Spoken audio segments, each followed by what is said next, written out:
Hello everyone, so welcome back to another video. तो जैसे कि आप सभी को पता है, रिसेंटली आपका बजट 2022 रिलीज हुआ है। तो आज की वीडियो में प्रॉपर्ली इस बजट 2022 को एनालाइज करेंगे कि किस मुद्दों पे इस पे चर्चा की गई है, इसके क्या प्रॉपर की फीचर्स है, क्या इसके की पॉइंट्स है, ताकि आपको आने वाले कोई भी आपका एग्जाम हो, चाहे वो आपका जेकेएसएसबी का क्यों ना हो, आपका जेकेपीएससी का एग्जाम क्यों ना हो, या कोई भी आपका नेशनल लेवल का एग्जाम हो, उधर आप आसानी से इसका आंसर मार्क कराओ।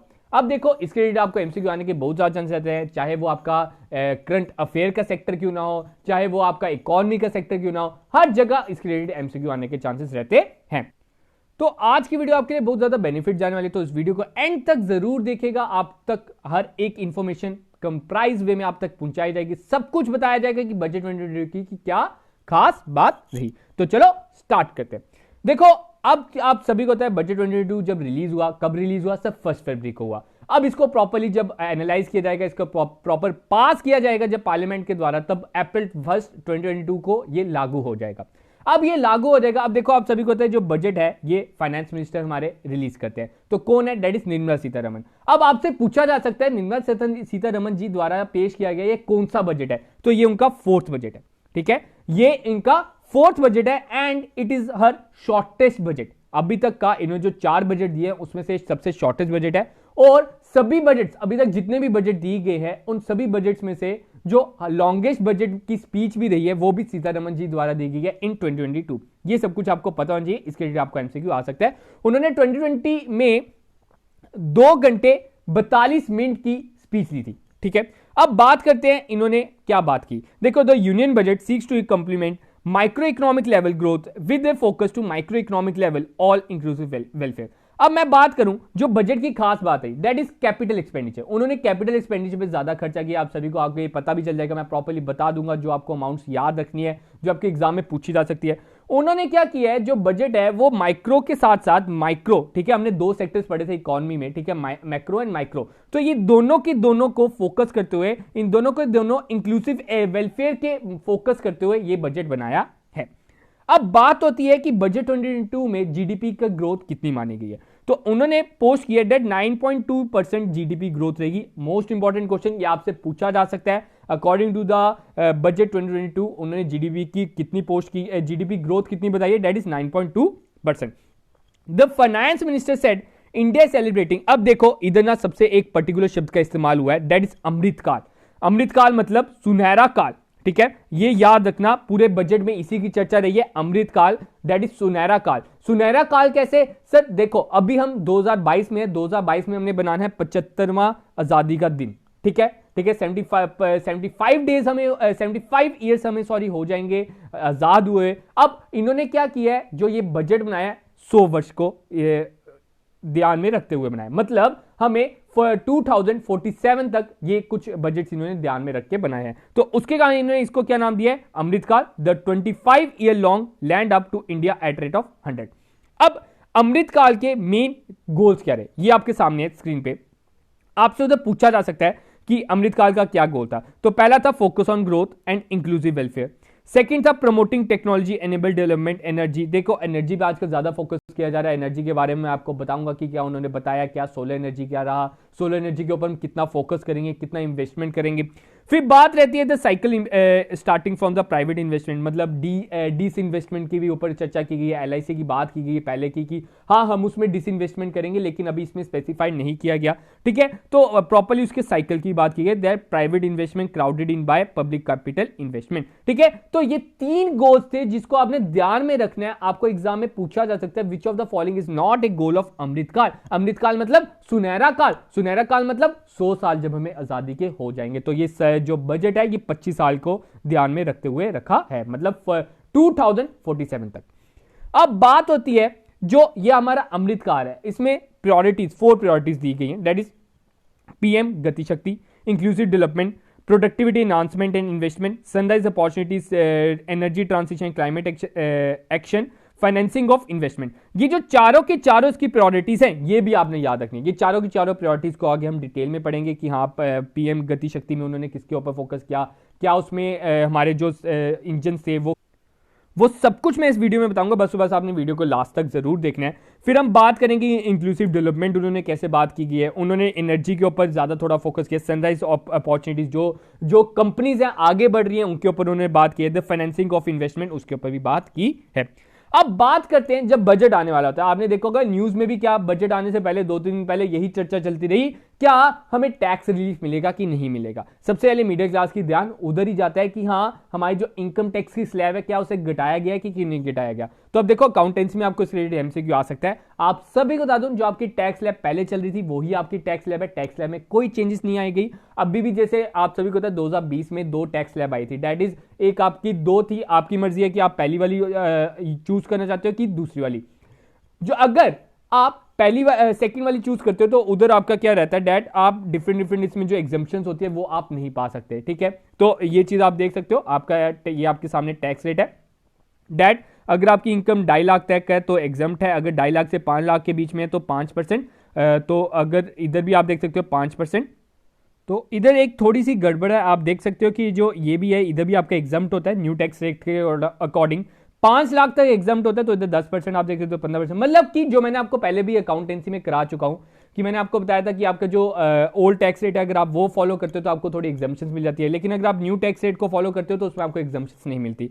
तो यही आपके सामने मतलब टैक्स रेट में कोई आपको नहीं है, मिडिल क्लास हमेशा बंदा यही देखता है कि हाँ हमें टैक्स स्लैब में थोड़ी सी छूट मिल जाए। तो आगे अब बात करते हैं कि the finance minister in the unit budget 2022 speech inform that the PLI in 14 sectors for achieving the vision of Atmanirbhar Bharat has receiving an excellent response with the potential to create 60 lakh new jobs and additional production of 30 lakh crore during the next 5 years। अब अगले 5 सालों की इन्होंने क्या बात किया under the आत्मनिर्भर भारत, उन्होंने PLI आपको पता है कि प्रोडक्टिविटी लिंक्ड इंसेंटिव, तो इसके अकॉर्डिंग क्या है उन्होंने बोला है कि आने वाले 5 सालों में 60 लाख न्यू जॉब्स आएंगी। ये आपको एमसीक्यू आ सकता है कि according to PLI under the scheme आपका आत्मनिर्भर भारत उसमें आपकी कितनी जॉब्स के लिए उन्होंने बोला है, that is 60 lakh new jobs. And आपकी अगर प्रोडक्शन की बात की जाए तो वो कह रहे हैं हम इतनी प्रोडक्शन कर सकते हैं कि 30 लाख करोड़ की प्रोडक्शन को हम ऐड ऑन कर सकते हैं, मतलब बढ़ा सकते हैं। ये आत्मनिर्भर में इन्होंने बात की गई है। आगे बात करते हैं दैट इज पीएम गति शक्ति। अब पीएम गति शक्ति में इन्होंने आपने याद रखना है दे आर 7 इंजन, उन्होंने 7 इंजन को स्पेसिफाई किया। आपका जो पीएम गति शक्ति है उसमें 7 इंजन आते हैं, that is R road, railway, airport, port, आपके mass transport, waterways and logistic infrastructure. देखो इसमें क्या किया गया, आपका इसमें क्या होता था, आपकी पहले फूट रहती थी, आपकी लड़ाई रहती थी कि हाँ रेलवे को आपने इतना दे दिया, आपने एयरपोर्ट्स को इतना नहीं दिया। अब इन्होंने पीएम गति शक्ति के अंदर क्या किया, इन सभी को इंटीग्रेट कर दिया, इन 7 के 7 इंजन को इकट्ठे डाल दिया, ठीक है, ताकि इनमें एकता बनी रहे। अब बात करते थे scope of PM Gati Shakti master plan will encompass the 7 engine for economic transformation, seamless multi model connectivity and logistic efficiency. इसमें इतना इंपॉर्टेंट नहीं है, मतलब कि आपने बस और बस ये याद रखना है डैड पीएम गति शक्ति में इन्होंने 7 इंजन आते हैं और ये 7 के 7 इंजन आपने याद रखने हैं कौन कौन से आते हैं। अब बात होती है the project pertaining to these 7 engine in the national infrastructure pipeline will be aligned with the PM Gati Shakti framework.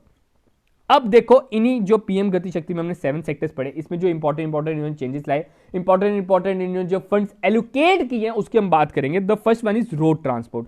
Road transport उन्होंने क्या खास बात की, that is national highway. National highway कितना बढ़ाने की बात की गई, दैट इज अराउंड 25,000 किलोमीटर 2022 से लेकर 23, मतलब 25,000 किलोमीटर की बढ़ोतरी होगी इन नेशनल हाईवे। आप सभी को बता दूं मानो ना मानो जो मोदी सरकार की थी, आपके हाईवेज बहुत ज्यादा आप कह सकते हो डेवलप्ड हुए हैं, आपके रोड ट्रांसपोर्ट बहुत ज्यादा डेवलप्ड हुए हैं। आप ये देख सकते हो कि जो आप अगर देखोगे कि मैप देखोगे कि हाँ अगर 5 साल पहले की बात करो तो मैप कैसा था, अगर हाईवे की बात करो तो इस टाइम पे बहुत ज्यादा है। फिर बात करते हैं जो 25,000 किलोमीटर आया है, अब उस पर कितना पैसा खर्च करना है, दैट इज 20,000 करोड़। ये आपसे पूछा जा सकता है रोड ट्रांसपोर्ट में, दैट इज 25,000 किलोमीटर और अमाउंट कितना है 20,000 करोड़। आगे बात करते हैं रेलवे में। रेलवे में जो मेन चीज आपने याद रखनी है that is 1 station 1 product concept to help local business and supply chain. ये बड़ा इंपॉर्टेंट इन्होंने इनिशिएटिव लिया है। आपसे पूछा जा सकता है 1 स्टेशन 1 प्रोडक्ट किसके रिलेटेड रहा, तो वो रहा रेलवे के रिलेटेड। अब इस कंसेप्ट में क्या किया गया, उन्होंने हर एक स्टेशन में ना एक खास बात ढूंढनी है, उधर का एक प्रॉपर प्रोडक्ट पता करना है ताकि उधर के जो लोकल है उस लोकल बिजनेस को बढ़ोतरी दी गई, उसे प्रोत्साहित किया जाए, उसे प्रमोट किया जाए। तो इस स्कीम का क्या नाम है, 1 स्टेशन 1 प्रोडक्ट। अब बात होती है 2000 kilometre of the railway network to be brought under Kavach the indigenous world class technology. तो कवच के अंदर उन्होंने कितने रेलवे नेटवर्क लाया, दैट इज 2000 किलोमीटर। और जो मोस्ट इंपॉर्टेंट इसमें एक और बात रही, आपने देखा होगा न्यूज में देखा होगा कि नीचे हाईलाइट में यही आता है डेट वंदे भारत ट्रेन आप सभी को होता है, ठीक है। वंदे भारत ट्रेन उन्होंने कहा है कि इस ड्यूरिंग द नेक्स्ट 3 ईयर्स में उन्होंने 400 new Vande Bharat train manufacture करनी है। तो ये भी इंपॉर्टेंट रहेगा, आपसे पूछा जा सकता है बजट 2022 में उन्होंने क्या बोला, कितनी वंदे भारत ट्रेन आपकी रिलीज की जाएगी, कितनी मैन्युफैक्चर की जाएगी और कितने समय में। तो 3 साल में आपकी 400 वंदे भारत बनाने का इन्होंने वादा किया है। फिर बात होती है डेट 100 पीएम गति शक्ति कार्गो टर्मिनल, ठीक है। अब जो सामान आपने आगे ट्रांसपोर्ट करना है for the multi modal logistic to be developed, तो पीएम गति शक्ति के अंदर आपको कितने कार्गो टर्मिनल उन्होंने बनाने की बात की, डेट इज 100। ये भी चीज आपने आगे, मतलब अभी तक हमने किस किस की बात की सर, रोडवे की बात की। रोडवे में हमने पढ़ा 25,000 किलोमीटर नेशनल हाईवे के और आपका 20,000 करोड़। अब देखो आपका एक टॉपिक भी है that your road transport, sorry road transport नहीं है आपका, ट्रांसपोर्टेशन कम्युनिकेशन है, तो उसी में रोड ट्रांसपोर्ट आता है, तो उसके रिलेटेड भी एमसीक्यू पूछा सकता है। फिर रेलवे के रिलेटेड एमसीक्यू पूछा जा सकता है कि कार्गो टर्मिनल कितने हैं, 100 है। वंदे भारत ट्रेन कितनी है सर, 400 है। फिर बात करते हैं, आपको पर्वतमाला माला के बारे में पता होगा टैट, उधर भी आपकी एक रोप वे चलती है, तो उधर रोप वे की बात की गई है, 8 रोप वे उधर बनेगी, अराउंड 60 किलोमीटर का प्रोजेक्ट उधर रहेगा और इस साल में ही इन्होंने कंप्लीट करना है। तो ये भी आपकी आ जाती है टूरिज्म के रिलेटेड, ठीक है। पर्वतमाला पे 8 रोप वे और डिस्टेंस कितना कवर करेगी, दैट इज 60 किलोमीटर लेंथ। अब एजुकेशन, अब देखो सबसे मेन कंपोनेंट हमारा रहता है एजुकेशन का। एजुकेशन का क्यों सर, देखो कोरोना काल में सबसे ज्यादा, जो मेरा मानना है ना, जो सबसे ज्यादा इफेक्ट हुआ, बिजनेसमैन इतना इफेक्ट नहीं हुआ जितना आपका एजुकेशन सेक्टर हुआ है। जो बच्चे की पढ़ाई को इफेक्ट हुआ वो सबसे बड़ा इफेक्ट हुआ इन कोरोना। अब कोरोना में इन्होंने क्या किया, दैट 1 क्लास 1 टीवी चैनल, आप सभी को इसके बारे में पता होगा कि आपका जो टीवी चैनल पे एक आता था, एक चैनल प्रोग्राम आता था, ठीक है। उधर आपको सिखाया जाता था, आपको डिफरेंट आपकी स्टडी के रिलेटेड आपको पढ़ाया जाता था। लेकिन अब वो बात अलग है कि बच्चे देखते थे कि नहीं देखते थे। अब उस 1 क्लास 1 टीवी चैनल प्रोग्राम में उन्होंने क्या किया, एक्सपैंड कर दिया टू 200 टीवी चैनल्स। अब 200 टीवी चैनल्स उन्होंने बनाए हैं जिसमें बच्चों को ई लर्निंग के बारे में बताया जाएगा, क्योंकि जो कोरोना है उनसे वो बहुत ज्यादा वंचित रह गए, अपनी पढ़ाई से बहुत ज्यादा वंचित रह गए। तो 200 टीवी चैनल्स आने वाले हैं related to your education Vidya. बात होती है virtual labs and skilling e labs to be set up to promote, ठीक है। वर्चुअल लैब्स और ई लैब्स, इसमें मतलब कि एजुकेशन सेक्टर में आपने एक जो मेन कंपोनेंट याद रखना है कि एजुकेशन सेक्टर में उन्होंने इलेक्ट्रॉनिक पे ही फोकस किया, क्योंकि सबसे ज्यादा इफेक्टेड वही रहा और कोरोना काल में पॉसिबल नहीं है कि बच्चों को स्कूल भेज सके, तो उन्होंने इलेक्ट्रॉनिक गैजेट्स पे ही ज्यादा फोकस किया। आप देखते हो हाई क्वालिटी ई कंटेंट की ही बात हुई है to deliver through digital teachers. आगे बात करते हैं, दैट इज ई पासपोर्ट का भी इसमें मेन कंसेप्ट आया। ये भी आपको पूछा जा सकता है कि किस चीज को इलेक्ट्रॉनिक वे में लेके गए हैं, तो इलेक्ट्रॉनिक वे में हम पासपोर्ट को लेके गए हैं। उसमें क्या रहेगा, आपको एक चिप रहेगी जिससे आपका प्रॉपर्ली इंफॉर्मेशन आ जाएगी, आपका प्रॉपर डाटा आ जाएगा, ठीक है। तो आपका ये इलेक्ट्रॉनिक पासपोर्ट बनना भी इस साल स्टार्ट कर दिया जाएगा। आगे बात करते हैं आत्मनिर्भरता इन डिफेंस। अब डिफेंस में बात करते हैं, डिफेंस की सबसे मेन चर्चा रहती है कि डिफेंस में उन्होंने क्या सोचा है। आप सभी को बता दूं, इसमें भी हमारा आत्मनिर्भर की बात हो रही है। तो 2021-22 में पिछले साल में अगर हम बात करें तो इन्होंने रखा था डेट आर डोमेस्टिक इंडस्ट्री जो प्रोड्यूस करती थी दैट इज 58%। अब इन्होंने इसको सीधे 10% बढ़ा दिया है कि अपने हमारे जितने भी डिफेंस के प्रोडक्ट्स होंगे उनको हम 68% of capital procurement budget earmark for the domestic industry in 2022 to 2023। पिछले साल की बात करें दैट इज 53, मतलब सीधे सीधे 10% की इन्होंने जम मारी है इन आत्मनिर्भरता इन डिफेंस। आगे बात करें that defense R&D research and development to be open up for industry startups and academic with 25% of defense R&D budget earmark, ठीक है। इंडिपेंडेंट नोडल अम्ब्रेला बॉडी, अब ये एक नया सेक्टर आएगा, आपको इसके बारे में पता होना चाहिए। That independent nodal umbrella body को सेटअप किया जाएगा to meet testing and certification of requirement, ठीक है। टेस्ट और उसकी सर्टिफिकेशन की, हाँ इसको अप्रूव करना चाहते हो आप कि नहीं करना चाहते हो, तो उसके लिए कौन सी बॉडी बनाई जाएगी, उसके लिए कौन सा स्ट्रक्चर बनाया जाएगा, आपको पता होना चाहिए। That is independent nodal umbrella body. आगे बात करते हैं डेट इज सक्षम आंगनवाड़ी, ठीक है। ये भी एक स्कीम है that integrated benefits to women and children through mission Shakti, mission Vatsalya, Saksham Anganwadi and पोषण 2.0। अब सक्षम आंगनवाड़ी में ही इन सभी को इन्होंने जो वुमेन और चिल्ड्रंस को बेनिफिट्स दिए जाते हैं उन सभी को प्रॉपर्ली इंटीग्रेट कर दिया। आप देख सकते हो डेट इज मिशन शक्ति भी इसके अंदर आ गया, मिशन वत्सल्य, सक्षम आंगनवाड़ी एंड पोषण 2.0 भी इसमें आ गया। और साथ में कितने आंगनवाड़ी को और अपग्रेड करने की बात की गई, दैट इज 2 लाख, ये आपसे पूछा जा सकता है। That is housing for all. अगर हाउसिंग फॉर ऑल की बात करें, आप सभी को पता है घर की बात चलती रहती है कि हाँ आपने कितने घर बनाए, मोदी सरकार की एक और ये स्कीम चल रही है। तो अराउंड 48,000 करोड़ हमने एलोकेट किया फॉर 80 लाख हाउसेस इन, मतलब 80 लाख घर बना के देंगे गरीबों को इन पीएम आवास योजना। ठीक है, 2022 से लेकर 2023 में 48,000 करोड़ एलोकेट किया है और 80 लाख हाउसेस बनाने का वादा किया है। आगे बात करते हैं बैंकिंग सेक्टर में। ठीक है, बैंकिंग सेक्टर में आपका जो मेन चीज आपने याद रखनी है, डैट सबसे मेन कंपोनेंट, ये भी हाईलाइट रहा था मेन, जो न्यूज से आपने अगर देखी होगी उधर भी आपको बताया गया होगा, that around 100% of 1.5 lakh post office, 1.5 lakh post office जितने भी है। अब आप देखते हो कि पोस्ट ऑफिस का यूज थोड़ा घट गया है, उधर लोग कम जाते हैं, क्योंकि देखो इसका चिट्ठियों का तो काम रहा नहीं, उधर थोड़ा सा था कि बैंकिंग सेक्टर का थोड़ा रहता था। अब जो 100% जितने भी आपके 1.5 लाख आपके पोस्ट ऑफिस हैं, उनको हमने कोर बैंकिंग सिस्टम में डाल देना है। मतलब उधर भी आपका सेविंग अकाउंट खुलेगा, उधर भी आपके करंट अकाउंट खुलेंगे एंड सो ऑन, आपकी सब कुछ बैंकिंग फैसिलिटी आपको उन पोस्ट ऑफिस में मिलने की इन्होंने बोला है। आगे जो बात हुई है, that schedule commercial bank to set up 75 digital banking units in 75 district. अब आपने याद रखना है कि 75 वर्ड्स कहां से, आपका जो सुनहरा काल, मतलब 75 साल हमें होने वाले हैं, तो 75 साल से ही आपने इसको याद रखना है। 75 डिजिटल बैंकिंग यूनिट की उन्होंने बात की है इन 75 डिस्ट्रिक्ट्स। ठीक है, आगे बात करते हैं एवीजीसी प्रमोशन टास्क फोर्स। ठीक है, इसमें भी आपको ये, अब देखो इसका एक को जो मेन कंपोनेंट रहा ना 2022 की मेन हाईलाइट जो रही, दैट इज एवीजीसी।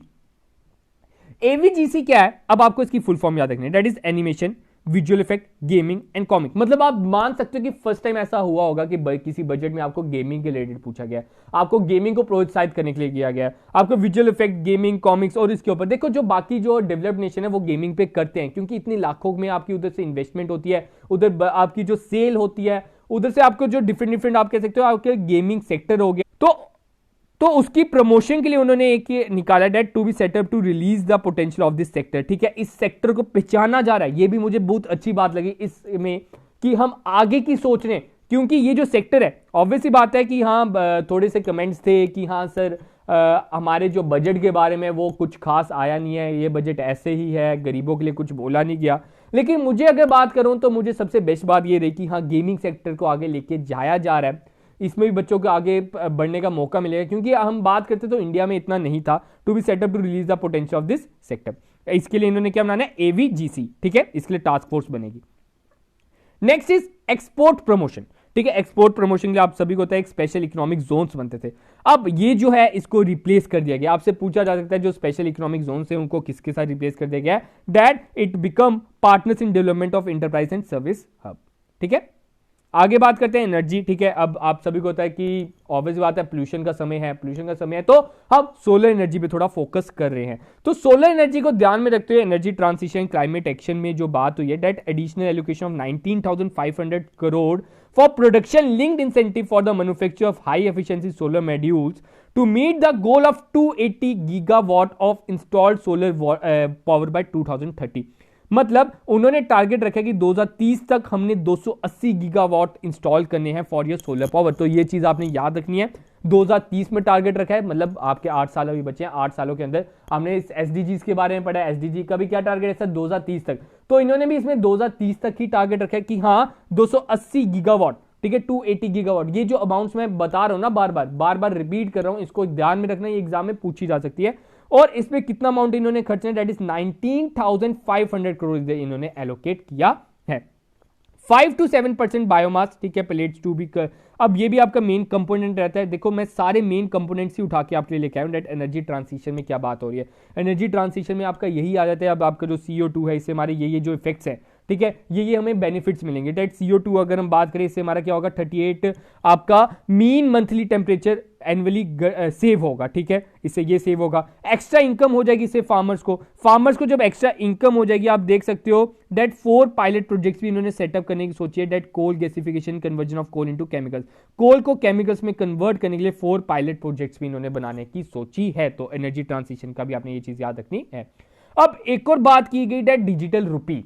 ठीक है, डिजिटल रुपी अब इशू किया जाएगा। आप सभी को पता है कि हमारे जो सिंपली आपके पास जो नोट है, आपके पास जो करेंसी है वो डिजिटल वे में नहीं है, अब आपको डिजिटल वे में भी मिलेगी। अब देखो फॉर एग्जांपल आपका अगर कोई आरबीआई ने सोचा कि हाँ आपकी जो करेंसी है हम वो रिलीज कर रहे हैं 1 करोड़ की, तो 1 करोड़ की अगर वो रिलीज कर रहे हैं, कुछ अमाउंट ऐसा होगा कि वो डिजिटल वे में रिलीज करेंगे और कुछ अमाउंट ऐसा होगा जो आपको करेंसी में देंगे। आपको पता है कि अब जैसे हम नोट बनाते हैं तो उसमें भी बड़ा पैसा खर्च होता है, ठीक है। आप ऐसा नहीं है कि आप नोट छाप दिए आपकी इकोनॉमी बढ़ जाएगी, ऐसा कुछ नहीं होता है, आपने इकोनॉमी में पढ़ा होगा, ठीक है। तो डिजिटल रुपी का ये कंसेप्ट आपको किसमें मिला, दैट इज 2022 बजट में। आगे बात करते हैं agriculture sector, the main component, the backbone of Indian economy हम बात करेंगे। तो इसमें क्या बात की कि that 2.37 lakh crore direct payment to 1.63 crore farmers for procurement of wheat and paddy, ठीक है। मतलब कि कोरोना काल में इन्हें बहुत ज्यादा लॉस हुआ तो उसके कारण 2.37 लाख करोड़ सीधे सीधे 1.63 करोड़ फार्मर्स के पास जाएंगे, ठीक है। ये इतना इंपॉर्टेंट हम कह नहीं सकते क्योंकि देखो ये जो है ये तो जिन तक पहुंचती है हम वही बात करते हैं, ठीक है। 2.37 लाख करोड़ उन्होंने बात की है। केमिकल फ्री नेचुरल, अब ये इंपॉर्टेंट रहेगा, ठीक है, ध्यान सुनना क्या बोलता है। डेट गंगा रिवर आप सभी को पता है, जैसे तो गंगा रिवर की जो बात हो रही है इसमें कह रहे हैं कि जैसे गंगा रिवर आपकी बह रही है, इसके आसपास जितना भी 5 किलोमीटर है, दोनों साइड पे आप बात करो तो 5 किलोमीटर के आसपास हमारी जो उधर जो जितनी भी फार्मिंग होगी that is chemical free should be, ठीक है। तो ये बात की गई, आपसे पूछा जा सकता है कि गंगा रिवर के रिलेटेड क्या बोला गया है, दैट 5 किलोमीटर की वाइड कॉरिडोर्स उधर बनाए जाएंगे और उधर केमिकल फ्री नेचुरल फार्मिंग होगी। फिर बात करते हैं किसान ड्रोन्स की बात की गई, तो किसान ड्रोन्स में क्या किया गया कि ड्रोन्स के थ्रू उन्हें क्रॉप असेसमेंट की जाएगी, डिजिटलाइजेशन ऑफ लैंड रिकॉर्ड किया जाएगा, इंसेक्टिसाइड्स भी ड्रोन्स के थ्रू उन्होंने उधर रिलीज किए जाएंगे। तो ये एग्रीकल्चर सेक्टर में ये बात की गई है। अब बात करते हैं दैट इज फिस्कल मैनेजमेंट। अब ये आपका मेन कंपोनेंट जाता है, आपसे इसके रिलेटेड एमसीक्यू आने के बहुत ज्यादा चांसेस रहेंगे, तो इसको ध्यान से इसका डाटा आप क्रैम जरूर कर लेना, इसको याद जरूर कर लेना मैं कहूंगा।